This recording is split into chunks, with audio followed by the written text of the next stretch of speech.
Okay, so now we'll start with radiology. We have already completed anesthesia, psychiatry, and derma. So the last subject from this short subjects one. ठीक है, last वाला ये radiology. So let us start with radiology now. Okay, let me choose the pen here. Okay. So the first question in radiology they are asking is basic radiology principles and radiotherapy. Radiotherapy में से questions पूछ रहे हैं. So look, gallium 68 PSMA scan is used to diagnose which of the following conditions. So if you remember gallium 68 PSMA scan, they are telling about PSMA. Somewhere I told you that PSMA को कैसे याद रखना है, PSMA से P से PSMA and P से याद रखना है हमको prostate cancer. So this is PSMA is used for generally prostate cancer. I'll tell you how. Look, the different types of radioisotopes and they are used for different types of tests. What are these? Just do all these at one place. That is 18 FDG PET. This is used for generally metastasis. This is required for generally localizing the metastasis. ठीक है, next देखो NAFPET, that is sodium fluoride PET, that is generally for bone scan. Choline PET and PSMA PET, this is for generally prostate cancer. You got your answer? कहाँ से question पूछ रहे हैं? Let's go ahead. Dopa PET, that is used for Parkinson disease. Dot ANOC, that will be used for neuroendocrine tumors. C11 Pittsburgh compound B PET will be used for Alzheimer's, and generally methionine PET or fluoroethimidine PET will be used for localizing the brain tumor. So this is about radioisotopes and the tests then where they are required. So this is our prostate cancer is our answer for the first question.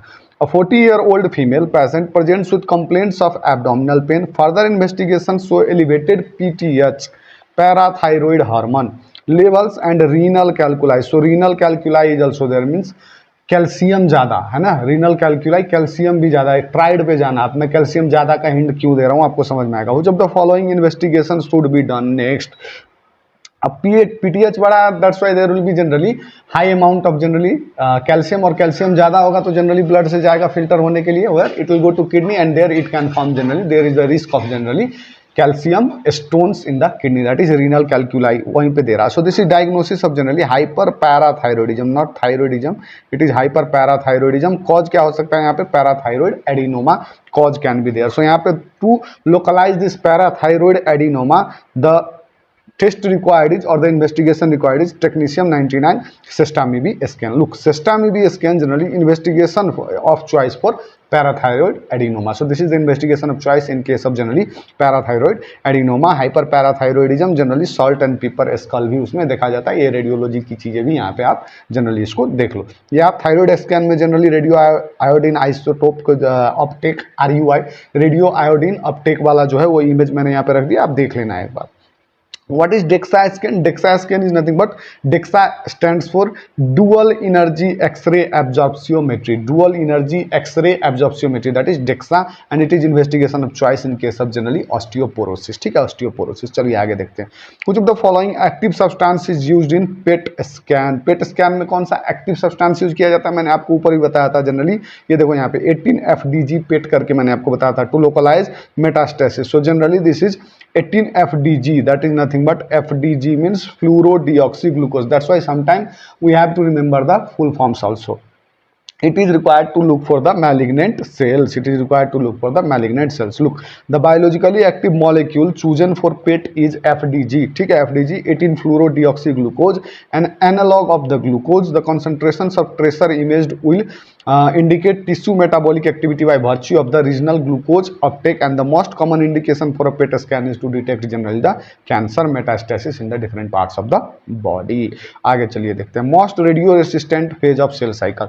So most radio resistant phase of cell cycle देखने के लिए मैं आपको दो चार चीजें यहाँ पे एक्स्ट्रा बता दे रहा हूँ. I'll tell you some extra points from where the questions are made in generally in this topic, radio resistant, radio sensitive, ये सब में generally. So look, most radiosensitive phase of cell cycle is G2 M phase greater followed by M phase. So G2 phase is generally the most radiosensitive phase of the cell cycle. Most radioresistant phase of the cell cycle is late S phase. Late S phase यहाँ पे देखो most radioresistant phase of the cell cycle. So S phase will be our answer. Best option यहाँ पे हमारा S phase हो जाएगा. Next देखो most radiosensitive tissue.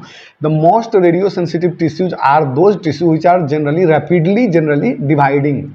तो हमारे बॉडी में रैपिडली डिवाइडिंग टिश्यूज कौन से हैं? एक तो बोन मैरो हो गया और दूसरा क्या हो गया? Gonads. In male that is testis and in female that is generally the ovaries. Next, most radio resistant tissue is brain, because brain has generally the nerve cells, और जनरली जिसको हम एक्सॉन्स या फिर जनरली न्यूरॉन्स बोलते हैं। Axon और dendrite मिलके जनरली क्या बनता है? एक न्यूरॉन बनता है पूरा का पूरा। So that neuron generally does not go under कहता cell division, so that is generally most radio resistant tissue that is found in the brain. Most radio resistant organ अगर पूछा जाए, so that is nothing but vagina. ये again will do it in option gyne. Most radio sensitive blood cell में भी सबसे radio sensitive blood cell is nothing but lymphocyte, and most radio resistant blood cell is platelet. Most radio resistant blood cell is platelet. Most radio resistant ये हो गया हमारा। आगे चलिए देखते हैं, which investigation is best for diagnosis of the following presentation. ये जो प्रेजेंटेशन यहाँ पे आपको दिख रहा है, दिस प्रेजेंटेशन, इसके लिए बेस्ट फॉर डायग्नोसिस, सबसे पहले तो इसका डायग्नोसिस कीजिए। क्या है? This is nothing but varicose veins. This is varicose veins, swollen veins जो आप देख रहे हैं यहाँ पे, this is varicose vein condition. Investigation of choice यहाँ पे क्या हो सकता है? Doppler USG, Doppler ultrasonography, to generally see the saphenofemoral junction incompetence. ठीक है, यहाँ पे हम यूएसजी किस में मदद करेगा? Generally USG will help us to see the saphenofemoral junction incompetence, that is saphenofemoral junction incompetence SFJ, and there will be Mickey Mouse sign, that is Mickey Mouse sign किस में होगा? नॉर्मल सैफिनोफिमोरल जंक्शन में। I will show you, look this is Mickey Mouse sign, आप यहाँ पे देख रहे हो, ये दो ऐसे है ना कान है मिकी माउस के, और ये जनरली क्या है? हेड है मिकी माउस का। सो यहाँ पे देखो S F J, C F B and C F A, तीन चीजें यहाँ पे दी। So this two are generally ears and this is the face, the middle one is the face. It is giving a look like Mickey Mouse sign. This can be asked and has been asked in so many exams. So C F B यहाँ पे क्या हो जाएगा? Common femoral vein. S F J क्या हो जाएगा? Saphenofemoral junction, and C F A will be common femoral artery, common femoral artery. Now I will tell you little bit more about this USG में generally आपको one liners क्या याद रखने हैं कि investigation of choice for gall bladder pathology, any gall bladder pathology, the investigation of choice will be generally like USG in the cases of gall stone हो या फिर acute cholecystitis. So in these cases generally gallbladder pathology के लिए USG is the investigation of choice. Investigation of choice and most sensitive for generally fluid and cysts. USG is generally investigation of choice and most sensitive for fluid and cysts like hydatid cysts है ना. Next pleural pericardial effusion and ascites के case में भी USG is most sensitive. First investigation for blunt trauma of abdomen में भी generally will prefer generally USG. Investigation of choice for pregnancy, जितने भी emergency conditions होते हैं जनरली प्रेगनेंसी में, for all of those USG is the generally diagnosis of choice और investigation of choice to do the diagnosis. Doppler generally initial investigation for arterial disease and investigation of choice for the generally DVT that is deep vein thrombosis. तो यहाँ पे हमारा answer क्या हो जाएगा? Duplex imaging, और जिसको हम क्या बोलते हैं? डॉपलर भी बोलते हैं. ठीक है, चलो नेक्स्ट देखते हैं. The following instrument is used to evaluate. ये जो यहाँ पे ये इंस्ट्रूमेंट दिया हुआ है, this is used to evaluate what? So this is what? सबसे पहले आपको समझना होगा, this is portable Doppler device. This is nothing but a portable Doppler device. It displays the blood flow velocity waveform. It generally shows the, ये यहाँ पे जो दिखा रहा है, this is generally blood flow velocity waveform. So this is nothing but blood flow velocity. यहाँ पे question क्या पूछा है? The following instrument is used to evaluate. So this is portable Doppler device and it is used to generally assess the blood flow velocity. Linac is use for, सबसे पहले समझते हैं linac है क्या. Linac is linear accelerators. Linear accelerators ये generally full form हो गया generally linac का. So linac is generally used for external beam radiotherapy. ठीक है, external beam radiotherapy में it will be used. Systemic radiotherapy में it will be using pure beta emitters, not Line-X. It will be using pure beta emitters. Most common long-term chronic effect of head and neck radiotherapy. Head and neck radiotherapy में the most common long-term chronic effect that is nothing but gerostomia. Gero means क्या हो जाएगा? देखो, gero simply means dry and stomia means mouth. Stomatology करके हम पढ़ते हैं generally, है ना, एक extra subject. So mouth generally means stomia and gero means dry. So this is generally Xerostomia is dry mouth and this is one of the common long-term chronic effect of radiotherapy. Generally radiotherapy क्या करता है? Radiotherapy destroys the salivary glands and due to that there will be xerostomia. ठीक है, due to that there will be xerostomia and this mucositis can also be there, but this is generally the acute complication. This is the acute complication. So let us see. Most common side effect of radiotherapy is erythema. If they are directly asking you most common side effect of radiotherapy, then that will be erythema. Most common radiotherapy induced malignancy, that will be be leukemia. Most common brain tumor after craniospinal radiotherapy, that will be meningioma. And most common radiotherapy induced thyroid carcinoma will be papillary carcinoma thyroid.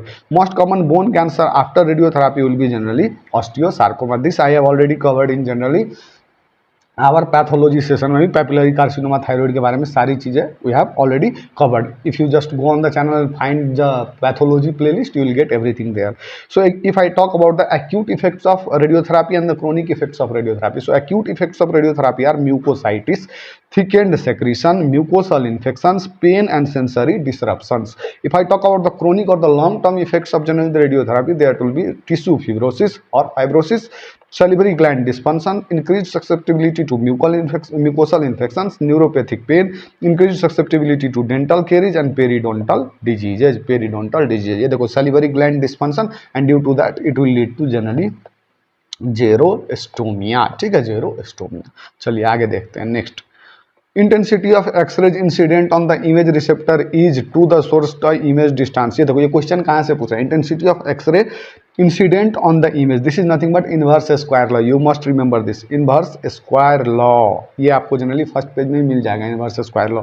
So that is nothing but intensity of the radiation is inversely proportional to D squared, where D is the distance from the source. ठीक है, so यहाँ पे देखो inversely proportional and square of D. So A number हमारा answer हो जाएगा. Directly proportional तो है ही नहीं, डायरेक्टली दो ऐसे ही कट कर देंगे हम. इनवर्सली प्रोपोर्शनल और ट्रिपल नहीं, it is generally squared not triple. ठीक है, it is squared, D square.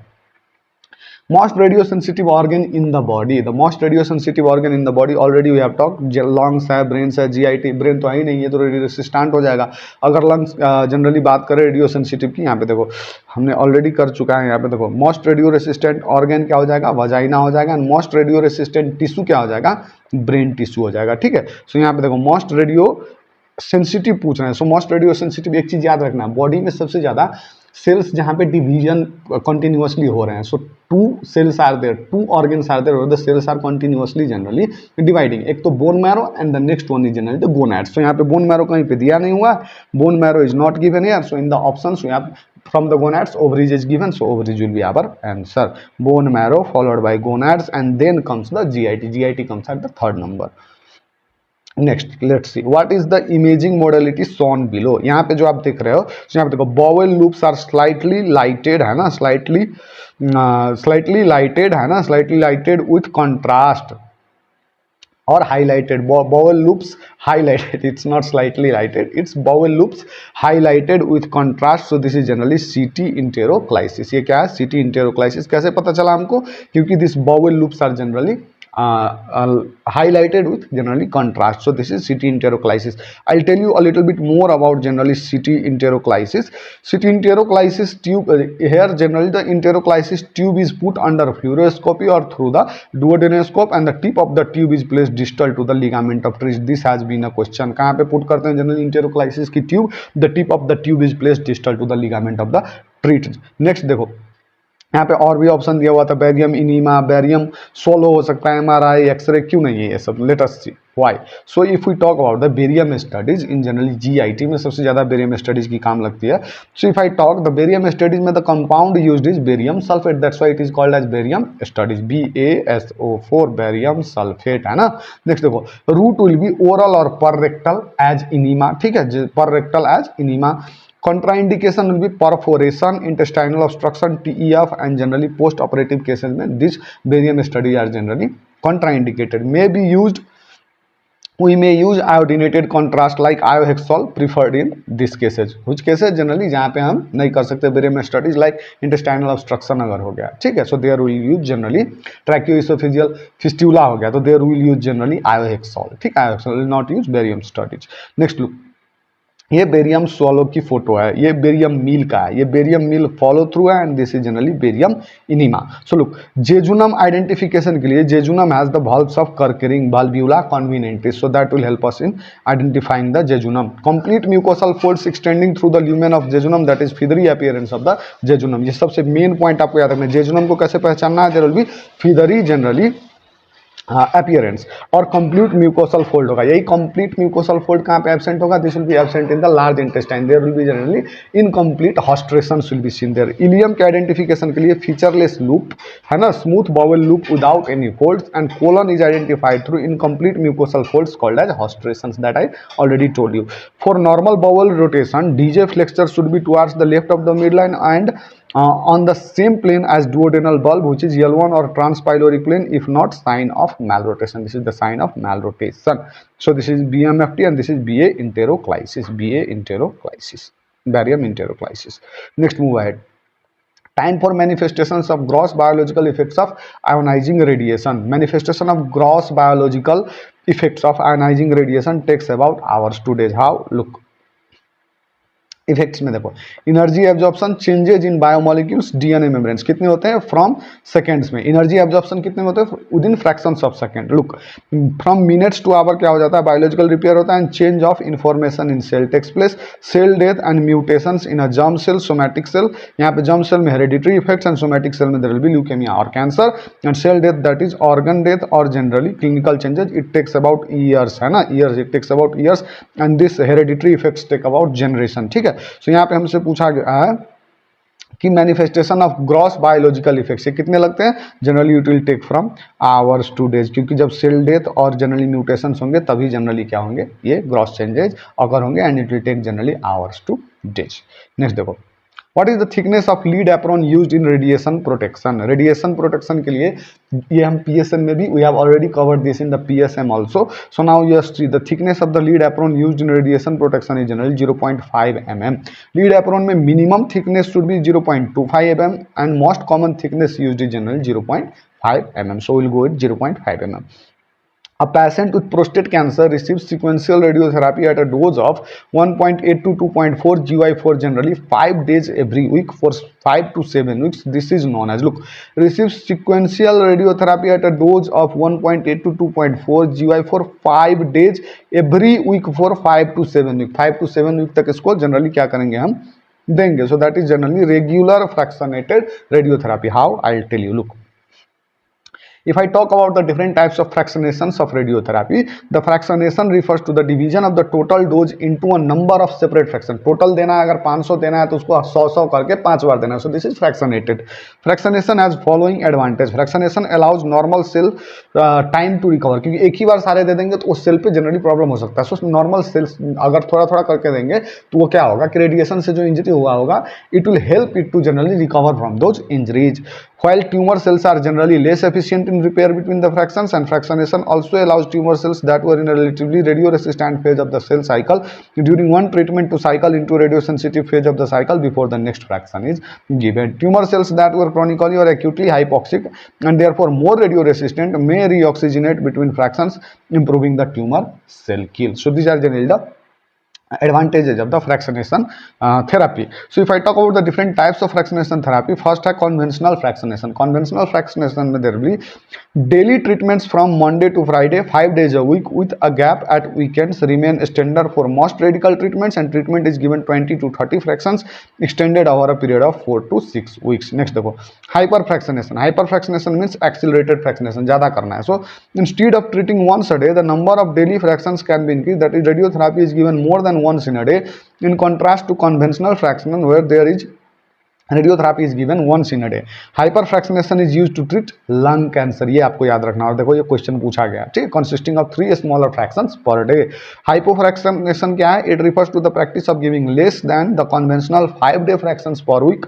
Radiotherapy is given for less than 5 days per week, and this approach is illogical for treating most tumor sites since long gaps between the fractions may allow tumor repopulation.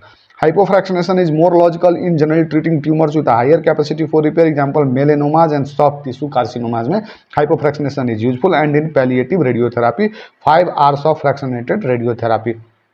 ये generally 5 hours क्या क्या होते हैं? Efficacy of fractionated radiotherapy is clearly determined by the physical and technical aspects of the radiation delivery and the biological consequences to the tumour and normal tissue building on the seminal suggestions of the ethers. It is now recognized that there are 5 factors that are highly influential in dictating the biological response to the tumor. These are the 5 hours of radiotherapy. और क्या है? Recovery and repopulation, reassortment and reoxygenation, and the radiosensitivity. So these are generally 5 hours of generally fractionated radiotherapy. और यहाँ पे हमको अभी देखना है हमको. So this is 5 days every week with 5 to 7 weeks. हमने इसको क्या पढ़ा था? We just completed here that it is conventional radiotherapy, that is conventional यानी कि regular fractionated radiotherapy. Next देखो, gold standard investigation for FESS. FESS क्या है? Functional endoscopic sinus surgery.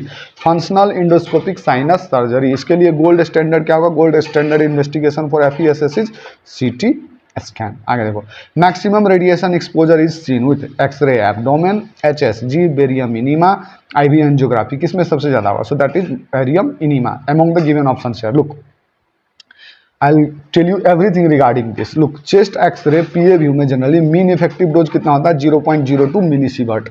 Chest x-ray PA plus lateral view में 0.1 millisievert. Mammogram में 0.4 दिया हुआ है. दैट इज सब books write it as a generally 0.5 to 0.7 करके. Abdomen x-ray that is equivalent to 1 MSV, that is 0.7 is the exact value that you need to know. So यहाँ पे देखो, HSG में जनरली कितना होगा? 0.9 to 1.3, सिटी ब्रेन में 2.2, IVP में 3, ERCP में 4, कोरोनरी एंजियोग्राफी में 7, दैट इज 2 to 16 तक का मीन लिया जाता है. बेरियम मिनिमा 2 to 18 और 8 is the mean value here. CT colonography 6, CT abdomen and pelvis 10 and thallium scan 16.9. So यहाँ पे देखो, सबसे कम कौन है? X-ray abdomen. So x-ray abdomen में जनरली कितना होता है? We have already seen this. Abdomen x-ray में 0.7 होता है और इक्विवेलेंट टू 1 है ना. IV एंजियोग्राफी, एंजियोग्राफी में कितना होता है? If we see this coronary angiography that is 7 होता है. नेक्स्ट देखो, HSG में हिस्टोसल्पिंगोग्राफी. हिस्टोसल्पिंगोग्राफी में यहाँ पे दिया हुआ कि नहीं दिया हुआ है? HSG में 0.9 to 1.3, 0.9 to 1.3 हो सकता है. एंड बेरियम इनीमा में जनरली कितना हो जाएगा? 8, दैट इज 2 to 18. सो 8. यहाँ पे देखो, सबसे ज्यादा किसका? 7 एंजियोग्राफी और बेरियम इनीमा का 8. So will go with the answer barium इनीमा.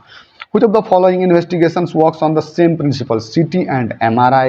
CT or MRI, no, they don't work on the same principle. USG and generally HIRA scan, they also don't work. CT and X-ray, of course, क्योंकि दोनों में क्या होता है? X-ray ही use किया जाता है. And CT gives us 3D model whereas X-ray gives us 2D model. MRI and PET scan again they are different. So look, working principle for radiological features like generally procedures like ultrasound, it uses sound waves, that is piezoelectric effect. MRI generally uses magnetic fields or radio frequency waves, and nuclear medicine generally uses gamma rays.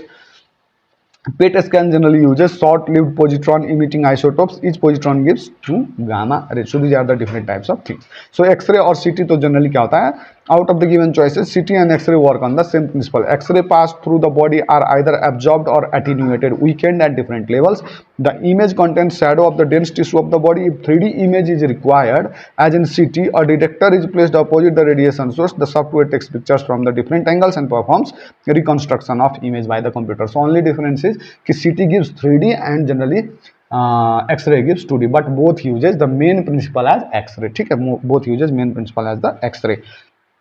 Which of the following investigation must be performed before giving contrast to the patient? Before giving contrast कहाँ नहीं देना था? हमने ऊपर पढ़ा था, है ना. Generally there were certain contraindications to contrast. If there is kidney problem, that is also a big contraindication to contrast. So that is before giving generally contrast, we must check a kidney function test or RFT जिसको बोलते हैं, renal function test. Look, contrast media like iodinated contrast modality कहाँ पे use होते हैं? X-ray और CT में. And route will be IV or oral. Prerequisite is you have to check RFT, that is renal function test. Complication, contrast induced nephropathy, the same thing. ये बहुत ज़्यादा पूछे जाते हैं, ठीक है. So contrast induced nephropathy is the complication of generally iodinated contrasts. Gadolinium contrast media, it is generally used in the modalities like MRI, है ना. And the route will be IV route से दिया जाता है इसको. And the prerequisite here again is RFT. You have to generally check the renal function test. If वहाँ पे कुछ दिक्कत है then you cannot give. Nephrogenic systemic fibrosis is generally the complication of this gadolinium. If we talk about the sonoview, है ना, sonoview generally there will be, it will be used in USG and the route is IV. Sulfa allergy must be ruled out and it is generally safe in renal failure. Barium, if we talk about the barium, it is used in X-ray and the route will be generally oral or enema. Oral or enema, enema में generally per rectum दिया जाता है and prerequisite will be generally CXR PA लेना है और AXR generally ले लेना है. CI इन परफोरेशन और contraindicated in perforation and obstruction और ट्रैकियोइसोफेजियल फिस्टुला. आपने ऊपर भी पढ़ लिया है इसको. So generally KFT is the prerequisite that must be taken before giving contrast to the patient. अगर उसमें दिक्कत है then don't give the contrast to the patient because it can cause generally contrast induced nephropathy. There might be some problem to the kidney. What is the gold standard investigation of choice for generally deep vein thrombosis? We have already learned this. Deep vein thrombosis and arterial जितने भी problems थे वहाँ पे we were using generally deep vein thrombosis. Gold, no. Look, I also got confused. It is not gold standard. It was investigation of choice. The gold standard for generally, gold standard investigation of choice for generally deep vein thrombosis will be venography. Venography will be the gold standard. Gold standard for generally any venous occlusion, but double contrast duplex, that is duplex जो हमने पढ़ा था, that is generally initial investigation of choice. Initial investigation of choice. The shown image modality, यहाँ पे देखो fire जैसा दिख रहा है, कुछ डिफरेंट कलर्स दिख रहे हैं ना, different colours we are able to see. So this is nothing but PET CT scan, that is positron emission generally tomography. Positron emission tomography PET scan. Shown below are 3 images. First image, ये देखो first image जो है that is CT scan है ना.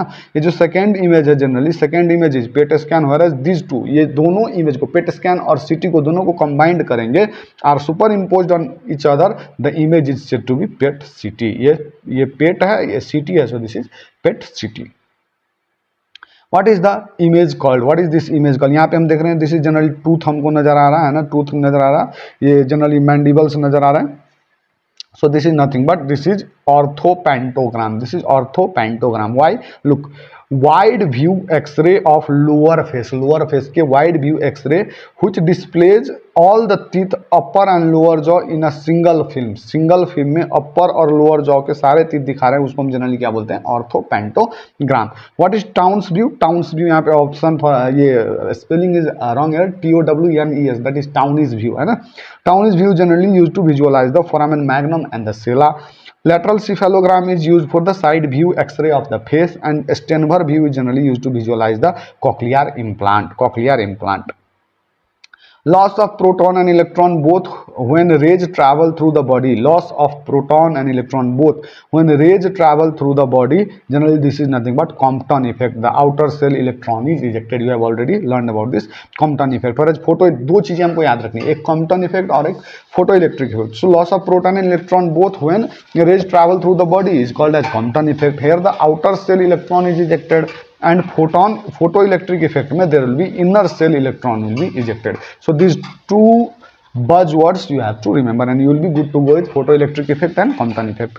Maximum penetrating range कौन सा होता है? देखो अल्फा बीटा डेल्टा गामा कौन सा होता है? Maximum penetrating power is generally gamma rays. It has the maximum penetration and list, that's why it is list dangerous. Alpha has list penetration और जिसका लिस्ट पेनिट्रेशन होगा that will be most dangerous. ठीक है, next चलिए आगे करते हैं. Use of unit of radiation exposure. Unit of radiation exposure is generally Roentgen radiation exposure they are asking. Look, rad is generally unit of absorbed radiation. If they ask you unit of absorbed radiation, then it will be rads. SI will be generally gray. 1 gray is equals to 100 rad. You must remember this. Sievert is generally SI unit of generally biological effect of radiation. The conventional unit used for this biological effect of radiation we use generally REM is generally used. आगे देखो grey और roentgen दिया हुआ. So roentgen is generally conventional unit. SI unit is coulomb per kg for generally the radiation exposure. We must remember this. Iridium 192 half life. Iridium 192 की half life कितनी होती है? So that is nothing but 74 days. How? I will give you everything related to this half lives at one place. Look, 18 FDG की generally half life 110 minute. Technetium 99 6 hours. Iodine 123 isotope 13 hours. 224 isotope 4 days. 125 60 days. 131 8 days and P32 will be generally phosphorus 32 will be generally 14 days and iridium 192 will be 74 days. जो हमसे यहाँ पे पूछा गया है। Cobalt 60 will be 5.2 years and cesium 137 will be 30 years. Aurum that is 198 and YT that is 90 has 2 days and radium 226 is generally 1622 years. So radium 226 की सबसे ज़्यादा 1622 years is the half life. आगे चलो देखते हैं। Radio isotope use for the thyroid treatment of metastasis और ablation that is generally iodine 131 isotope. 123 isotope is generally use for diagnostic of thyroid scars और generally diagnostic processes और इस treatment process के लिए आयोडीन 131 यूज होते हैं। Which of the following is not used as a radioisotope? Cesium 137 it is used. Iodine 131 of course it is used for general treatment of metastasis or ablation. Iridium 192 again it is used. Iodine 135 is not used. It is not an isotope. It is not an isotope. ठीक है, आगे देखो। Who discovered gamma knife? Gamma knife was generally discovered by Lexell. Lexell discovered generally gamma knife. Roentgen कौन है? Father of radiology. Pure beta emission comes from P32 that is nothing but phosphorus 32 हमने अभी ऊपर पढ़ा था जिसका half life 14 days होता है। Half life is 14 days. So purely beta emission comes from phosphorus 32. Pure beta emission used in bone tumor and polycythemia. ठीक है, bone tumor and polycythemia के लिए यूज करते हैं phosphorus 32. Cobalt 60 emits gamma rays, not beta rays. It generally emits gamma rays. ठीक है, radio radon generally 226 generally it emits generally alpha, beta and gamma, all three rays. Occupational radiation exposure allowed per year to Indian population. This again we have already completed in PSM. If you have not seen the PSM videos, please go and see it. It's already available on the channel. Occupational radiation exposure allowed per year to Indian population. Indian population के लिए that is 20 millisievert. I'll tell you everything जो हमने वहाँ पर भी किया था in PSM. Let's revise it once again. Occupational exposure और पब्लिक एक्सपोजर, दो टाइप के एक्सपोजर होते हैं। Overall occupational exposure generally 20 millisievert per year is allowed.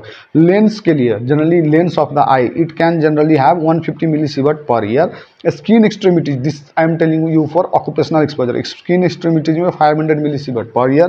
Pregnant female के लिए 2 millisievert per year and foetus के लिए 1 millisievert per year. Public exposure में जनरली ओवरऑल मैं बोलूँ आपको तो that is 1 millisievert per year. Lens में generally 150 millisievert per year and skin extremities में जनरली 50 मिलीसीवर्ट पर ईयर। वह प्रेग्नेंट फीमेल के लिए 1 millisievert per year in case of public exposure, not in case of generally occupational. Occupational के लिए 2 हो जाएगा। Foetus के लिए generally 0.5 millisievert per year. This is the public exposure that is generally allowed per year to Indian population. आगे चलिए देखते हैं। Which of the following is a functional investigation? CT scan, MRI, PET scan and USG. Which is the functional? Functional कौन दिखाता है? That is generally PET scan is use for the functional investigation. They are all use for generally structural investigation. ठीक है। Gadolinium is a contrast, क्योंकि PET scan में generally हम क्या करते हैं? Metastasis of the cell, cell की generally क्या करता है उसमें हम जो एक कॉन्ट्रास्ट डालेंगे या फिर एक बाहर से कुछ डालेंगे उसका अपटेक कितना होता है उसको जनरली वो पकड़ता है। तो अपटेक के लिए क्या चाहिए? फंक्शन चाहिए।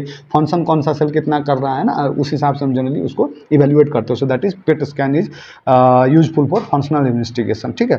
गैडोलिनम is a contrast agent use for, gadolinium is a contrast agent use for generally MRI imaging. MRI imaging. Absolute contraindication for MRI is nothing but pacemaker. Pacemakers is absolute contraindication.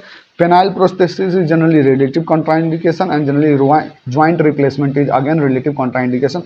Claustrophobia तो ये contraindication तो नहीं बोले, generally इसको समझा बुझा के तो करवा देते हैं हम। जनरली क्लॉस्ट्रोफोबिया मतलब ऐसे जब वो पे डर लगता है। We have again talked about claustrophobia in very detail in our psychiatry, है ना। In psychiatry we have talked about this claustrophobia in very detail. Claustrophobia मतलब क्लोज्ड स्पेसेस से जिसको डर लगता है। ठीक है। Correct regarding B scan on ultrasound. B scan on ultrasound is brightness. B scan is brightness mode. So this is 2D imaging. 2D imaging. Most common complication of radiotherapy of head and neck cancer, that is dryness of mouth. We have already talked about this. This is generally xerostomia. The most radiosensitive tumor amongst the following: small cell lung cancer, soft tissue carcinoma and osteosarcoma. ये तीनों नहीं है, so seminoma will be generally our answer. Seminoma will be our answer. Look. Most radiosensitive tissue, we have already seen this, that is bone marrow. Least radiosensitive nervous tissue. Most radiosensitive cell is lymphocyte. Least radiosensitive cell is platelet. Most sensitive phase of cell cycle is G2M phase and least radiosensitive is late S2 phase or S phase.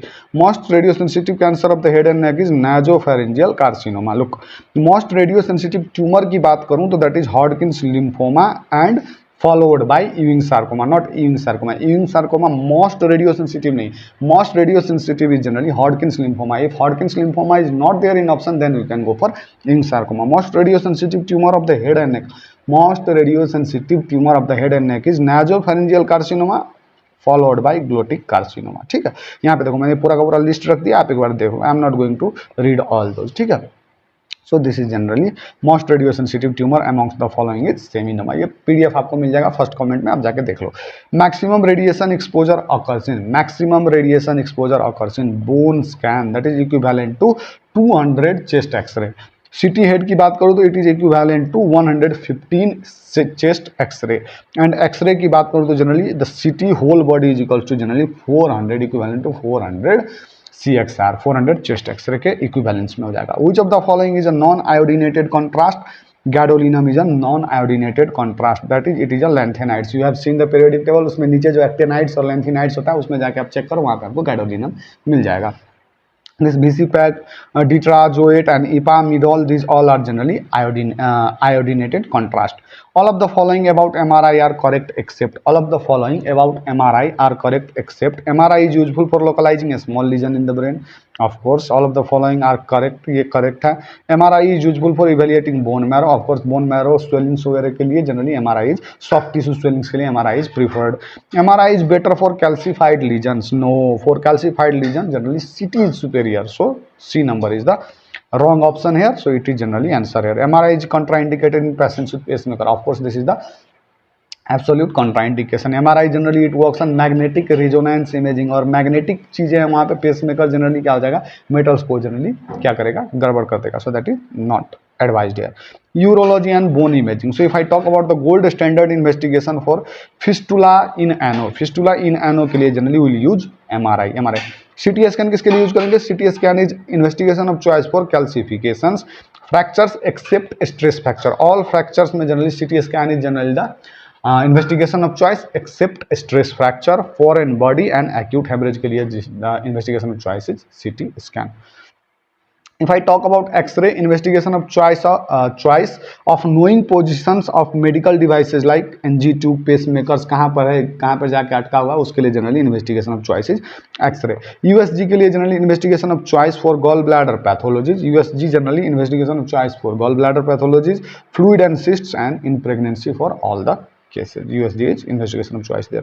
A patient with chronic knee pain is presented to your OPD. chronic knee pain है, and X-ray was performed which shown here identify the disease. यहाँ पे देखो chronic knee pain है, इसको है ना, chronic knee pain है, और यहाँ पे देखो एक एबनॉर्मल साइड ग्रोथ, एक स्पर दिख रहा है, यहाँ पे बोनी आउटग्रोथ दिख रहा है।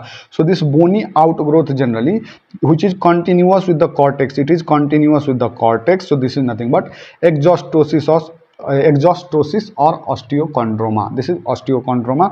इन्वेस्टिगेशन ऑफ चॉइस इसके लिए क्या होगा, सॉफ्ट टिश्यू वगैरह देखने के लिए हमको क्या चाहिए, एमआरआई चाहिए। So investigation of choice is MRI.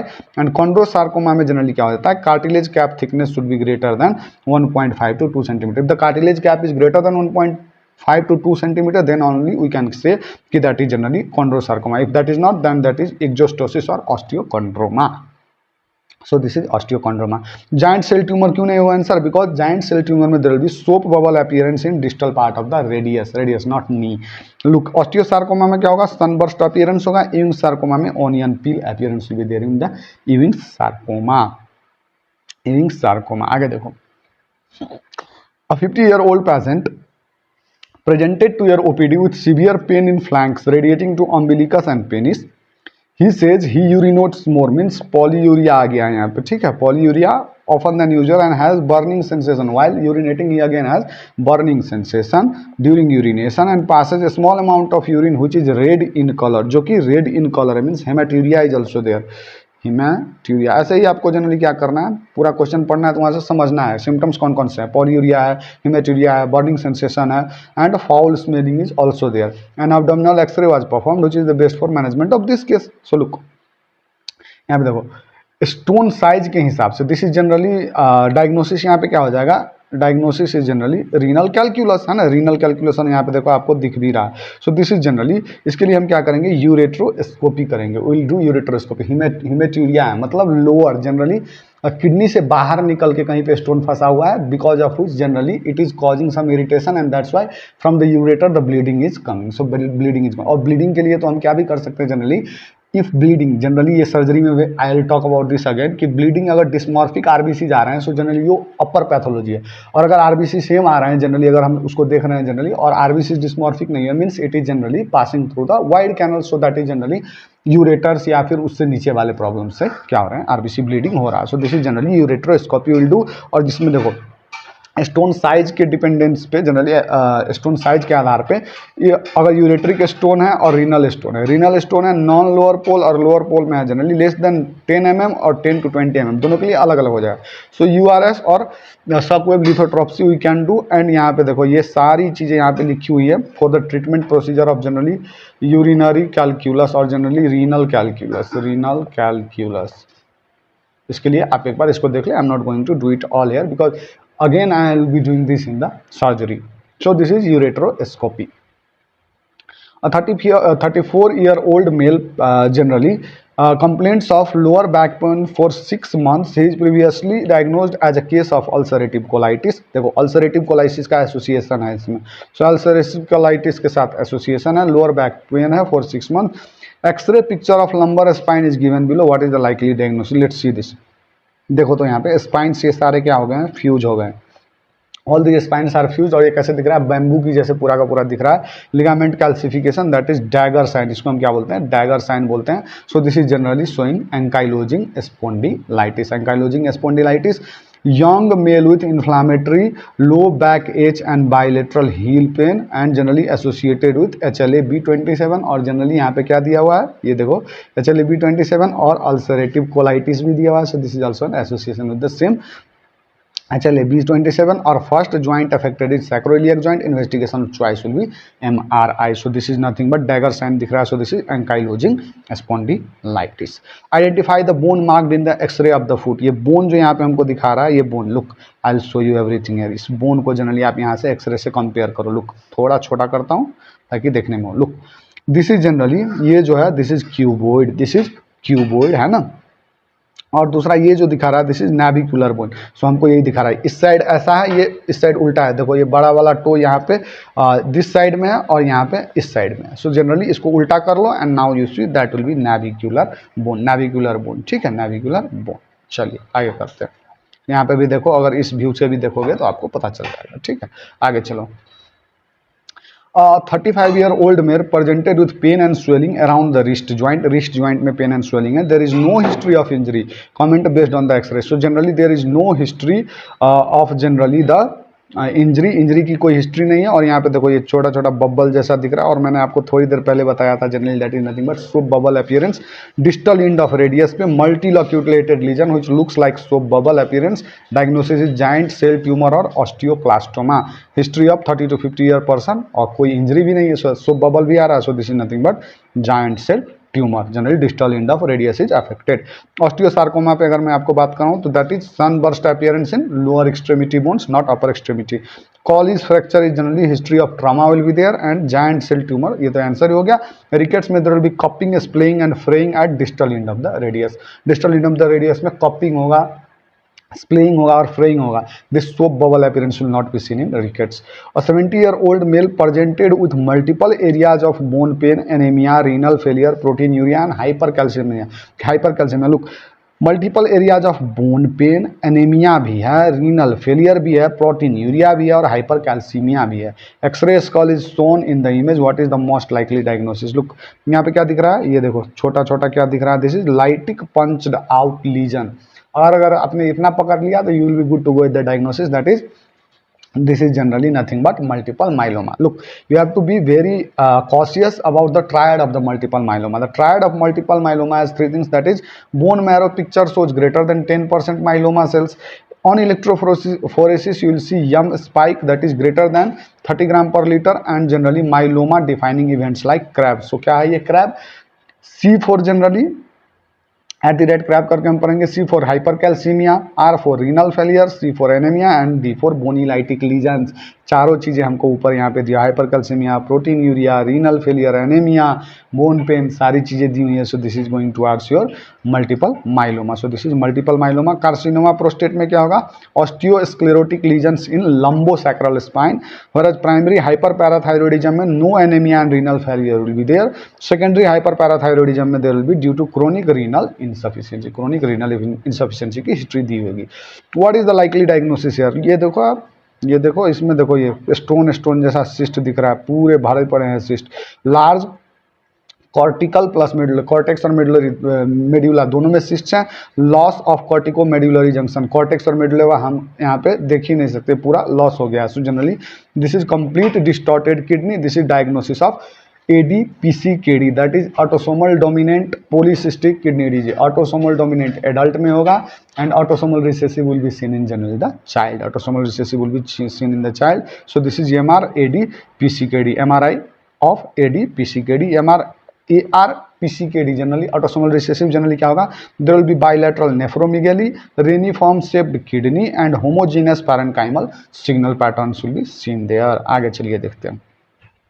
Identify the x-ray view shown. ये जो एक्सरे व्यू यहाँ पे सोन दिखा रहा है, यहाँ पे देखो, यहाँ पे मैं आपको फोटो दिखाता हूँ, आप खुद समझ जाओगे। ये लोग, ये यहाँ पे देखो, माउथ ओपन है, this is Waters view and Waters view. Notice the open mouth and maxillary sinus along with the frontal and anterior ethmoidal sinus are visible. This is called as modified Waters view. If we talk about the Caldwell's view, so helps visualise frontal sinus and anterior ethmoidal sinus.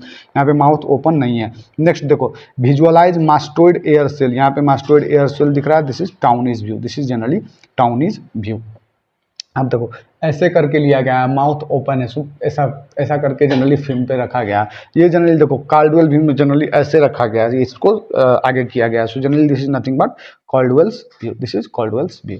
What can be the diagnosis for the given image. ये given image में यहाँ पे आप देखो, यहाँ पे आपको कुछ दिख रहा है, यहाँ पे दिख रहा है। So this is generally foreign body, that is radio opaque shadow is being shown here. So this is a foreign body. Iliac crest fracture है नहीं है, इलिया क्रेस्ट तो कहीं से दिख ही नहीं रहा। यूरेट्रोसिल नहीं, ये that is seen in IVP and bladder stone. ये जनरली क्या है, सिटी पेल्विस पे ब्लैडर स्टोन दिखेगा। सो दिस यहाँ पे ओपेक शैडो दिख रहा है। So this is generally a foreign body, foreign body. Which of the following is the most radio sensitive bone tumour. Bone tumour के लिए radio sensitive, most radio sensitive तो हॉजकिंस lymphoma होता है, वो यहाँ पे नहीं है ऑप्शन में। So this is Ewing sarcoma will be our best answer. Ewing sarcoma age group क्या होता है, 0 to 20 ईयर्स।